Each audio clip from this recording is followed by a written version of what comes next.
केली त्यांना ब्रह्मानंदाची प्राप्ती झालेली होती, पण भक्ती प्रेम सुखासाठी भगवंताने त्यांना वर दिलेला होता, तुम्ही कृष्ण अवतारामध्ये या, माझ्या भक्ती प्रेम सुखाची प्राप्ती तुम्हाला होईल. असे महान भगवत भक्त गोपिकेच्या वेशेमध्ये गोकुळामध्ये भक्ती प्रेम सुखासाठी आलेले होते. एक उग्रतपा नावाचे ऋषी होते, त्यांनी उग्र तपश्चर्या केली भक्ती प्रेम सुखासाठी. 15 अक्षरी मंत्र जप करायचा आणि भगवान गोपाळ कृष्णाचं ध्यान करायचं. ते उग्रतपा ऋषी गोकुळामध्ये सुनंदा गोपी म्हणून आलेले होते. एक जाबाली ऋषी फिरत असताना वनामध्ये एका वटवृक्षाखाली एक सुंदर युवती बसलेली होती आणि ती घोर तपश्चर्या करत पाहिली.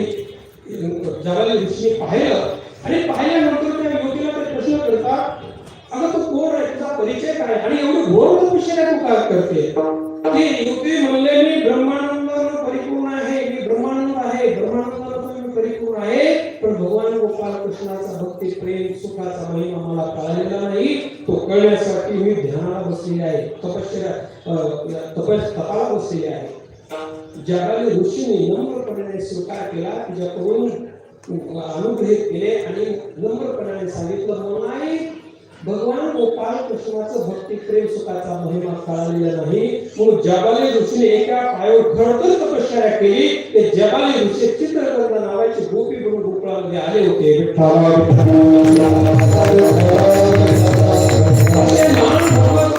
त्यांना भक्ती प्रेम सुख देण्यासाठी भगवंत खोड्या करायचे, दह्या दुधाची चोरी करायचे आणि चोरी करत असताना सासूच्या सुनेच्या तोंडाला लावून आपसामध्ये भांडणे लावायचे. सगळ्या गोकुळातल्या गवळणी आल्या, म्हणजे नंदाच्या भगवान गोपाळ कृष्णात हे काय असलं पाहिजे. सगळ्या गोकुळातल्या गवळणी यशोदा मातेकडे घराने घेऊन आल्या. सांगितले, यशोदा माता, तुझा भगवान गोपाळ कृष्ण किती त्रास देतो. अगं तुझा भगवान गोपाळ कृष्ण येतो, गाईची धार काढायच्या अगोदरच वासराला सोडतो, वासर सगळे दूध पितात, आता मी काय करावं. या लीलेचा अर्थ असा आहे, वत्स म्हणजे जीव, त्याच्या गळ्याला बिरड म्हणजे जन्म मृत्यूचा बंध आहे. दूध, गाय म्हणजे प्रेम स्वरूपा भक्ती आहे, दूध म्हणजे प्रेमामृत आहे आणि तो देणारा भगवान गोपाळ कृष्ण आहे.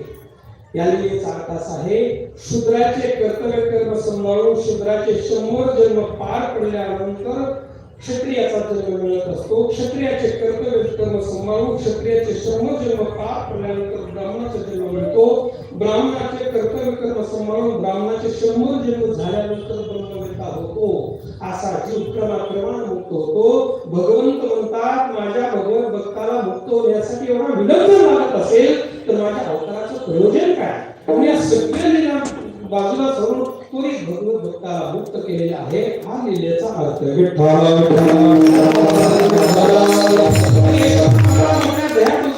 करतोय, घराण्यात करताना एक काम करा ना, तुम्ही शेजारच्या घरी म्हणून ठेवा.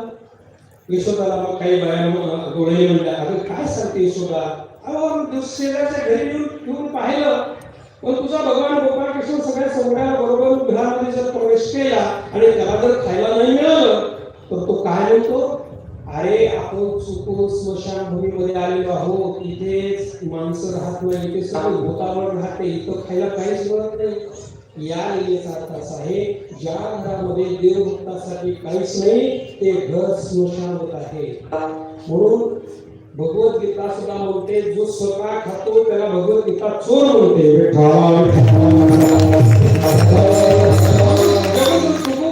या लीलेच्या माध्यमाच्या द्वारे जगाला संदेश दिलेला आहे. प्रथम आपण पदार्थ तयार करायचा, त्याच्यानंतर उपभोग घ्यायचा, अगोदर नैवेद्य आणि त्याच्यानंतर प्रसाद घ्यायचा, ही वैदिक परंपरा या लीलेच्या माध्यमातून जगाला सांगितलेली आहे. अशा अनेक भगवान प्रज्ञात त्यांच्या लीला आहे. आपला वेळ संपलेला आहे. एक उदाहरण सांगून मी सेवा समाप्त करणार आहे. घराणे सुख होते, यशोदा माता मानायला तयार आहेत. बरं कशा मानतील, अहो चोरी कोण करतो, जी वस्तू आपल्याकडे नाही त्याची चोरी करतो. यशोदा माता घराने घेऊन आलेल्या गोळणीला म्हणू लागल्या, अरे काय घराने करतात म्हणजे तुम्ही माठातलं दही दूध थोपणे खातो. अगं आमच्या घरी किती दही दूध थोपलेली आहेत, 9 लाख गायी सतत दूध देणाऱ्या यशोदा मातेच्या घरी आहेत. मग 9 लाख गायीचं दूध किती, दही किती, एवढं कामात असताना तुम्ही सांगता येतो आणि माठातला